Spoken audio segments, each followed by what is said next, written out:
Welcome to Not Milk Never Milk. Subscribe if you're lactose intolerant. You start by gathering the exact identifiers the hospital needs: the full name on record, date of birth, and the facility name.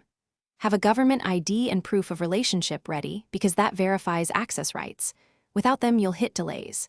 If you know the medical record number or exact time of birth, write it down now. This narrows searches. Once done, call the hospital records or visit the medical records office online to confirm their preferred request process.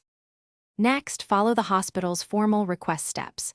Use their online portal if available. It's faster, but mail or in-person forms also work. Be explicit about what you want: birth certificate information versus delivery notes, so staff can pull relevant files. Include your ID copies, signed authorization, and any notarization the facility requires.